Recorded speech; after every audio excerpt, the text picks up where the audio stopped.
Hello and welcome to this session in which we will discuss the recover function in the NIST Cybersecurity Framework. We started by discussing the govern function, which emphasizes the overall aspect, the tone at the top for cybersecurity policies. Then we identified the assets through the identified function. Then we protected those assets. Then when we had a potential attack, we detected the attack. If the attack was actual, we looked at responding, and now the attack did happen, and now the sixth function is to recover. And this is what we will discuss here. Real quick, NIST Cybersecurity Framework is a voluntary set of guidelines that help organizations manage and reduce cybersecurity risk. It's designed to be flexible, adaptable by all organizations. That's why it's a framework. It's not specific rules. It has function, categories, and subcategories. The framework consists of 6 core functions, and in this session, we'll be wrapping up all the functions with the recover function, profile, and 4 tiers. All these taken together, they will form a comprehensive approach to cybersecurity. Now we're going to go ahead and dive into the recover function. Before we proceed any further, I have a public announcement about my company, FarhatLectures.com. Hello everyone, my name is Farhat. If you are watching this, you are probably studying for the Information Systems and Controls CPA Exam disciplines. That means you are already serious about your future. And I want to help you go even further. At Farhat Lectures, you will get in-depth video explanation for all topics, clear and organized notes accompanying the lectures, thousands of MCQs with AI-powered explanation and assistance, all previously released AI CPA, MCQs, and simulation in a video format explanation. And last but not least, our personal guidance and support.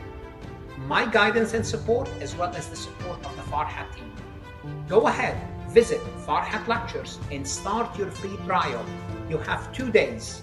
Take your preparation to the next level, so you are not just studying alone. We are here to assist you. If you are ready to pass, visit the website, and I hope to see you on the website. The recover function is the last function, and it consists of 2 categories. So notice only 2 categories. And once we are done with the recover function, we connect all the core function to the profile, to the tiers to determine what's our profile and what is our tier. So the recover function focuses on restoring normal operation following a cybersecurity incident. Remember, we had an attack, we responded, now we need to get back on our feet, and that's the recover. The main objective is to reduce the overall impact of this incident and communicate recovery actions effectively to stakeholders to maintain transparency and confidence. And we have 2 categories to cover here: incident recovery plan execution and incident recovery communication. How do we communicate this? So the key consideration to look at in this recovery function is restore services. Specifically identify the most critical services. You want to start with those first and clearly outline steps to restore them as soon as possible. Try to minimize the impact. Implement strategies to minimize the operational disruption. For example, if one of your server is down, you might have a server in another location. Get that server up and running as soon as possible. And you want to establish clear communication protocols, including designating spokesperson trained to handle media inquiries and handling also social media responses like Facebook, Twitter, LinkedIn. Do you have people out there that's managing and addressing the concern of the users? So the first category is the incident recovery plan execution. Basically, I want to get back on my feet, involve the activation and execution of a recovery plan. And you should have a plan ahead of time. This is part of the governance. So after a cybersecurity, a detailed and tested recovery plan. We want to test the recovery plan. Ensures tested mean we already tested it before this happened, so we're ready. To minimize downtime and expedite the restoration of critical business operation. Simple example, the website is down. Well, we should have a plan. If the website is down, what's the fastest way to get it back up? So execute the plan as soon as possible. First, prioritizing restoration of critical system. Identify which one are the critical system. 1, 2, 3, 4. Start with 1, then go to 2 with the most critical. Now, which one is the most critical? Depending on the attack, depending on the company need. It could be your network, it could be your website, it could be your database. Whatever you think is the most critical, you would start with that. And verify that the system that was attacked has been properly remediated. So you don't want to put the website up and it still be subject to infiltration before returning to operation. Coordinate recovery activities across department and teams. You want to make sure everyone is involved. It's not, people are not working in silos. So this is incident recovery plan execution, means put that recovery plan in place and let's get going. Then also what you need to do, you need to let the public know about this recovery plan. Okay. They know you had an attack. They know you dealt with it. Now, tell them what are you doing after the incident to recover, because that's crucial. You want to regain the trust, especially if there is a compromise of your customer data. So organization must clearly inform internal stakeholders, employee management, customers, which is external regulatory bodies, and if necessary, public at large about the recovery process. If there's any timeline, let them know. And what preventive measures did the company take to mitigate future incident? And that's important. You want to assure those stakeholders that we took care of the issue. And remember, how did we take care of it? We analyzed it and respond. We looked at everything. We investigated. Where did the leak is coming from? And we closed that leak. So key activities included is develop clear and consistent messaging. Everybody's saying that, sending the same message. Communicate recovery progress to restore trust and confidence. Also, you have to use designated communication channel to update stakeholders, clearly define those people, the role, and what they can and cannot do. Basically, you have a public relation.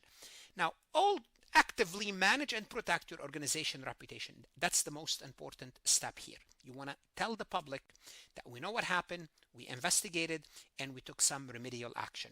And you want to be transparent and clear about the recovery activities and prevention measure.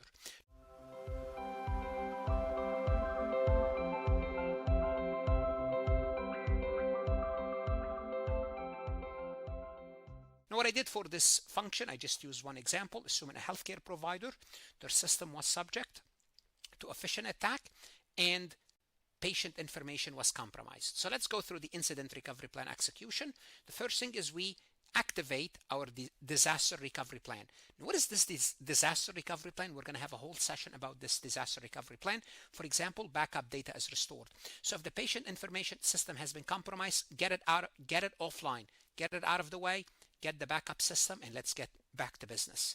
Then you test the system and verify security integrity, make sure the new data is protected, and you would start to resume services gradually based on priority, starting with the most critical data and operation. Okay, we're back in business. Now we need to communicate what we just did. Well, regular updates are sent to the staff, patient, and regulatory agencies and media. And communication, highlight recovery progress, expected resolution, what did we do, when do we plan to finish, and what did we do to prevent any repeated disasters. That's basically what we're looking at. So the recover function is basically the last step. We recover, and obviously always we learn and improve. So during the recovery, you're going to learn, you're going to make mistakes, you're going to learn a lot, you would learn and you improve. So now we covered all 6 functions. Let's take a look at a multiple choice question that consolidate your knowledge. That's what you want to do. If you think you know something, just go ahead and test yourself. A retail company activated its disaster recovery plan. So there was a cyber attack. Great. It has multiple recovery tasks to perform. According to the NIST guideline, which task must the retail company perform first? So they might give you several options, and you must perform during the disaster recovery plan, but they're asking you what's the first thing you should do. A, conduct training to avoid future incident. B, restore critical business function from secure backups. C, publicly announce system vulnerabilities identified in the incident. D, immediately alter business strategy to avoid future risk. Well, I'll tell you, they all should be part of the response. But which one should be first? Should first train the employees? Yeah, training the employees is important, but there's no immediate dividend or immediate reward for this. Well, it's good, but I would not say it's the first. It's part of the recovery. Restoring critical business function from secure backup. B, I would say yes, let's get back in business, especially the critical business function. I always give the website, the main page, because this is our front page.